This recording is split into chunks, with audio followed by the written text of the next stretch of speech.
Ladies and gentlemen, from Lynwood, California, Pope Street to be exact, I have Big Devil. When did Lynwood Sheriff start cracking down on gangs hanging out in groups and gang injunctions and things like that, to the best of your knowledge? I would say the early 90s and mid 90s. We had a Pacific group called the Lynwood Vikings. And to me, the Lynwood Vikings was a gang. They operated as such, as a gang. They talked to you like they gang members. Their terminology and their tactics was just like gang banging. The way they pull up on you and jump out on you, and you know what I'm saying? It was just like it was a hood. Did they call themselves the Vikings, or did the hood call them the Vikings?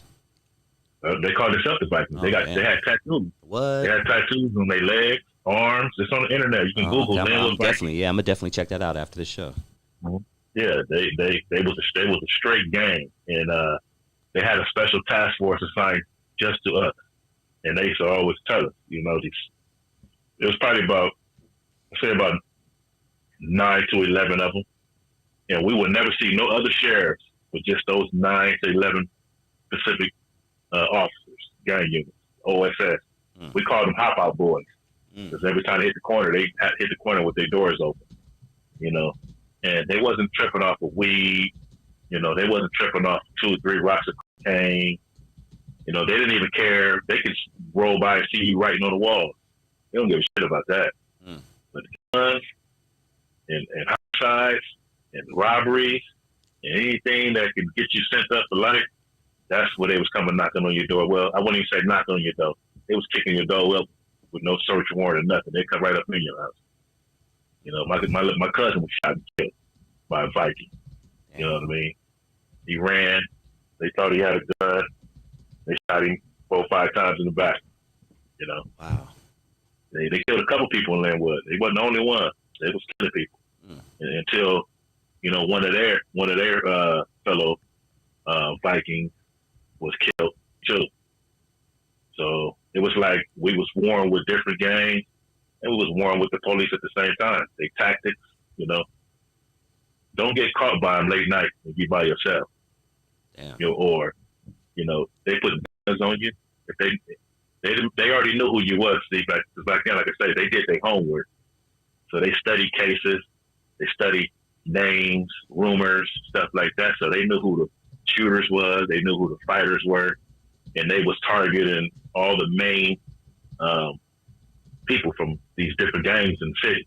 You know what I'm saying? They was doing street sweeps. You know, they'd pull up in a paddy wagon and they'd pick all the shooters and fighters. You know, you know, put cuffs on him, put cuffs on him, put cuffs on that guy. They'd round us up, take us to the police, they had the sheriff's station was on Bullis at that time. They had a bungalow. So when they take you inside the bungalow, it looked like a gang museum. Because it was nothing but sweatshirts and T-shirts and hats of different gangs in Lynwood, graffiti. They'll let you write all on the walls. They had pictures of your homie, pictures of your enemy. They had guns on the wall that they took off the street. It was like a gang museum. You know what I mean? A lot of times they took us, sometimes, a few times, they just took us and put us, they get our enemies, they come get us, and then put them in one cell, they put us in one cell at the Alameda station, and then they'll let us, you know, yell at each other back and forth and all that other stuff, and they just sit back and watch and laugh, you know, just try to get some intel, you know what I mean? You know, who's saying what, who's mad at what. They never called you by your gang name. They always called you by your real name to let you know, we know exactly who you is. We know your brothers, you know. It just tripped me out because I was young thinking I was getting away with crimes and stuff because I had two gang names.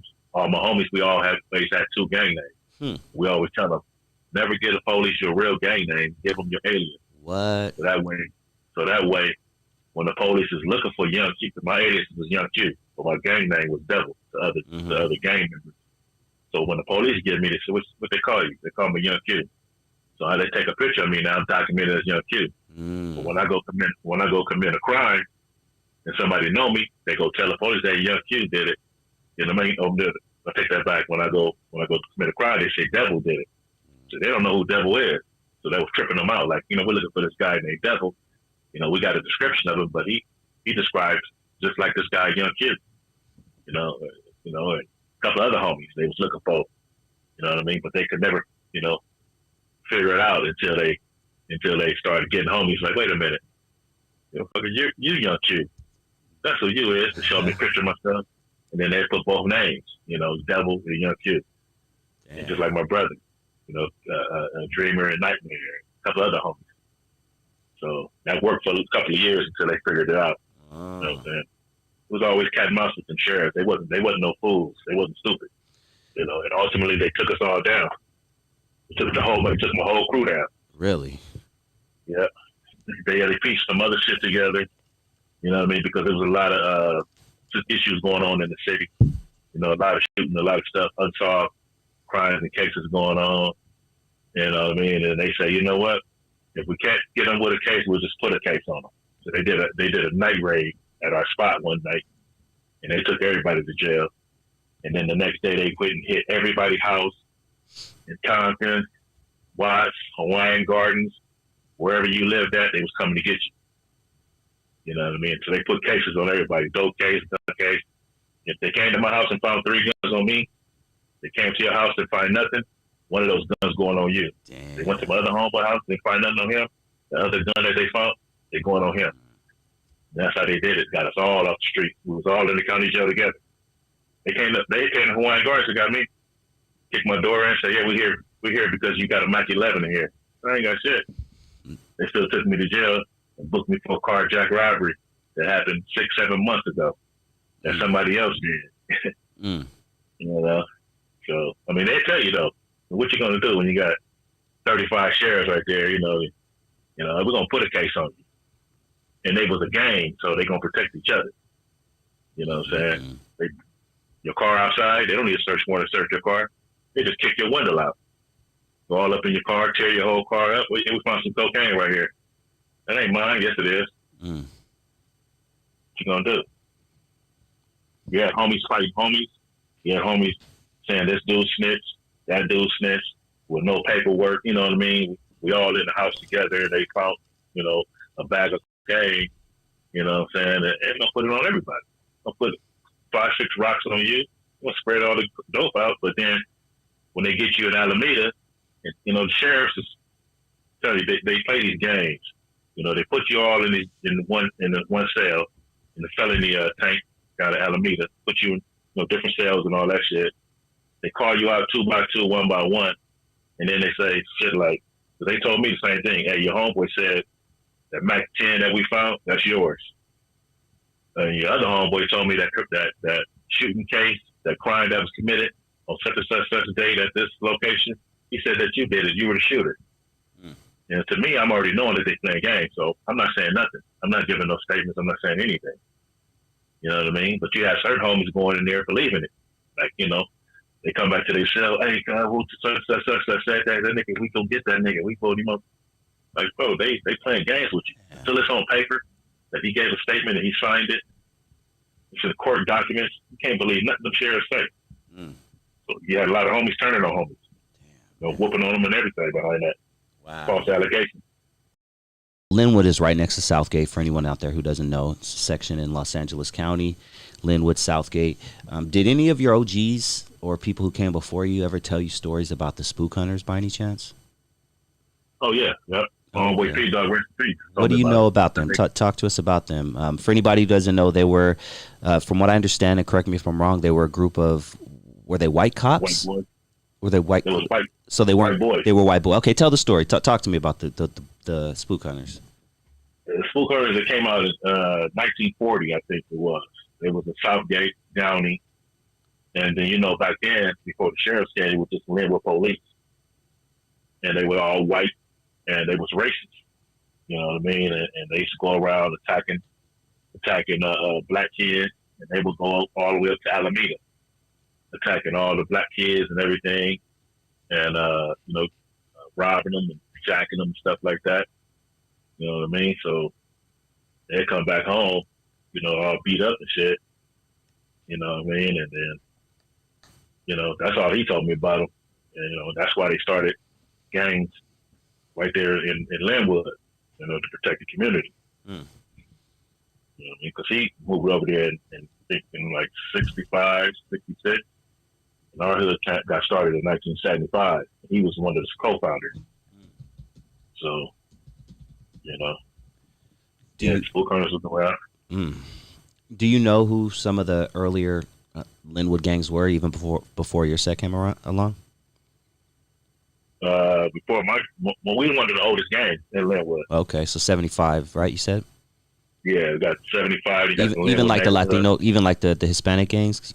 A lot of them have been around for decades. Yeah. Oh. Yeah. Okay. You got the young crowds. You got the Lynwood Dukes, Segundos, Rude Boys. You know, they all Lynwood Mobs. You know, there's some old gangs. You know, then you got some new gangs. You got the Cross Atlantic Pyrus, stuff like that. In Lynwood specifically, were you around to witness the transition from fist fights to just all out gunplay, or was that, or when you got started, it was already just all out gunplay? Yeah, when I got started, it was all out gunplay. You know what I mean? But I was still brought under the rule, you know, the hands first. You know, gladiator school. You know what I'm saying? Before I even ever picked up a gun, you know what I mean? I'll use my hand. You know what I'm saying? And that's what we did. We got down and we fought for her. You know, win, lose, or draw. You know, so it wasn't nothing to walk to school with a black eye, a busted nose, busted lip. People back then looked at it as a war wound. Like, oh, who you got down with? All right, squad with this dude, woo-de-woo. You know, nowadays, kids are scared to get a black eye, busted nose, so they quick to grab that gun. You know what I mean? Look how they look. They wearing these tight little pants, wearing these fanny packs and purses. You know, they dressing like women. You know what I mean, and stuff like that. You know, they ain't working out. You know, we was working out. We was hitting iron and buffing and shit every day. You know, you go to jail, YA, or camp, wherever you was going, you coming out kind of stocky. You know what I'm saying? So, fighting was nothing. Fist fight was nothing. Whether you win or lose, you weren't picking up no gun and using it. You know what I mean? But it was a gunplay during that time too.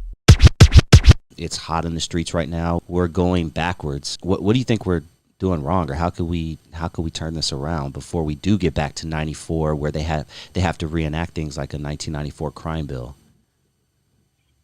They might have to do that because right now it don't seem like it's stopping, and a lot of that have to do with upbringing. Fathers not being in their sons' lives or their daughters' lives. Opportunity. There's no opportunity out here. You go to jail, giving out hard, you get out. Where you going? You're going right back to your hood. You know what I mean? There ain't no program, summer program, YMCA, stuff like that we had. Even though we still joined gangs, but we still had some type of hope. You still had some type of person, coming to your school and telling you dangerous about drugs and gangs. We don't got that now. You know what I mean? You got social media. That's the number one thing right there that's spearheading everything. You know what I mean? To a 13, 14-year-old kid, they're not going outside riding their bikes no more on Christmas. They're right there on their phone on social media, So I think the opportunity is lost because if you give a kid, a young adult, an opportunity to make a living, take care of his kid or his family or whatever, 9 times out of 10, he's not going to think about committing crimes or being involved in gang violence. You know what I mean? Because now he has something to lose. You know what I mean? And that's one of the reasons why I changed my life. Because, when I was gang banging, I was a gang banger. I was, frontliner for my neighborhood. You know what I'm saying? So when I got a career and was able to take care of my family, now I got something to lose. So it was like either the streets or your family. Choose one. You know what I mean? And I wasn't gonna just, turn my back on my family, my kids.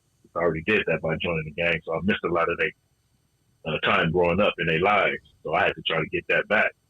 So I love the hood and love my homies, but you know what I'm saying, I had to make a grown man decision. That's what I did. I chose my family over the streets. Mm. And some, if not most, would say that's the real gangster. Yeah, it's about being a man. Because I talk to people that are doing life in prison right now, and I can hear it in their voice. I talked to my homeboy. I haven't talked to him since 1990. You know what I mean?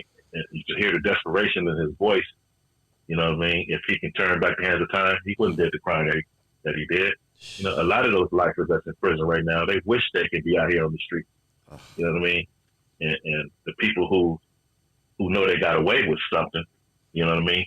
They look at it as, hey, I'm living my second life. I'm not finna go backwards.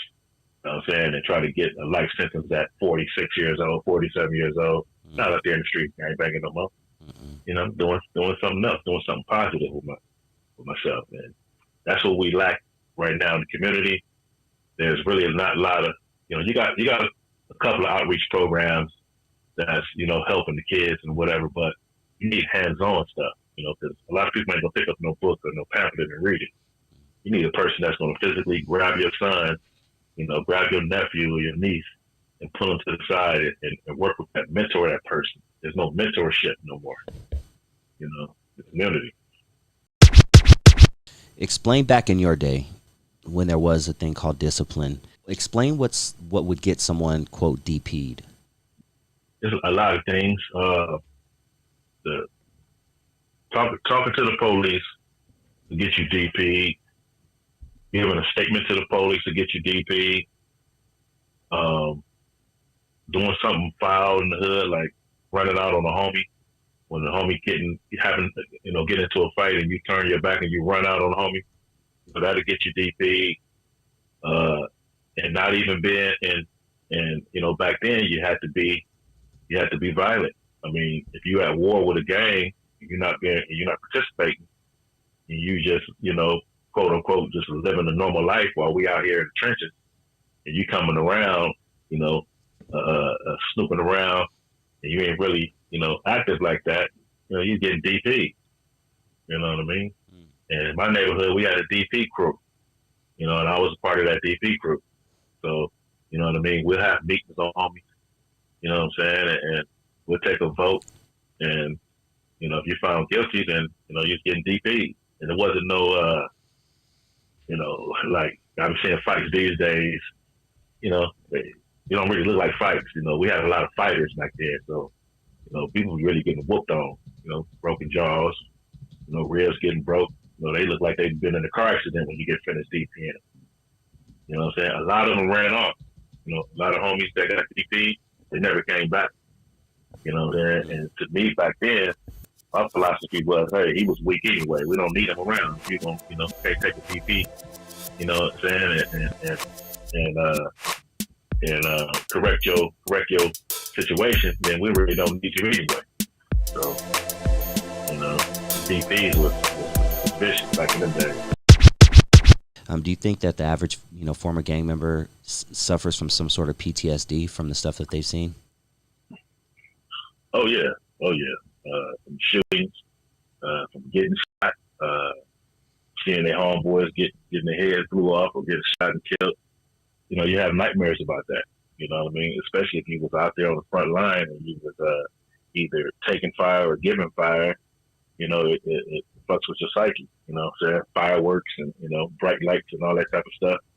You know what I mean? You still had that in the back of your head. Even though I know I ain't doing nothing wrong. You know what I mean? I'm not out there gang banging. I'm not on the front line no more. But I still live my life a certain way. You know what I mean? And I always live my life like that because that's what I'm programmed to do. I don't go to certain stores. The way I drive, I don't drive too close to the car in front of me. I always leave myself a lead way. I'm always checking all four mirrors. You know what I mean? It's just like the military. You go over there and you're in the military. You see all that murder and killing and stuff like that. You come home, you bring it home. Gang banging was the same way. Yeah. Let me end it with this question. It's kind of a two-part question, but why did you join a gang personally, and what do you think the number one reason is that kids join gangs? Well, I joined the gang because, back then, all my peers, no matter what neighborhood I lived in, all my peers and the kids around the neighborhood was in a gang. So, when you see that and you around that, that's something that you want to be too. You got your friend over here, you got these guys over here saying cuz or blood or whatever. You know what I mean? That's going to attract you. Just like shoes and toys and bikes and all that stuff. You're gonna want what they want. You're gonna want what they got. You know what I mean? So it wasn't never no peer pressure for me to join. It was just that, that all my friends in the community was claiming this particular gang. You know what I mean? And I wanted to be a part of that. I wanted to be a part of something because I didn't have no father figure in my life. You know what I mean? I had a father, but he had took ill. So, but I didn't have no grown man in my life trying to steer me in a different direction. So, you know what I'm saying? The closest friends, them gonna be the ones. You know what I mean? Mm-hmm. And the way they join now is sometimes it's generational. You have a grandfather, father, and it's gonna go all the way down to the son. If they don't break that cycle, it's gonna continue to go in that type of format all the way until that kid has his kid, like that. So a lot of it is they join because that's all they know. They grew up in it. Their whole family is from it. Their mother and father, sisters and brothers is from it. You know what I mean? A lot of times, they join. And then you got people that's joining out of fear, out of peer pressure. Like when I joined the gang, we was recruiting members.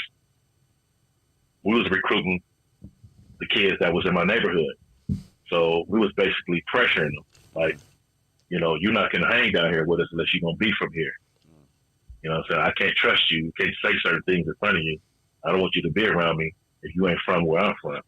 You know what I'm saying? So we befriend you. You know what I mean? We welcome you in, and then we put you on the hood. A lot of people didn't want it. You know what I mean? A lot of people turned the other cheek and went the other way, but, 95% of them joined the hood. You know what I mean? And at this day and time, gang banging is played out, really. You know what I mean? Because, now that I look back on it, it's like, what are you killing for? The people that you're killing, that you're beefing with, that beef started way before you was even born. So you really don't even know why you're killing this person.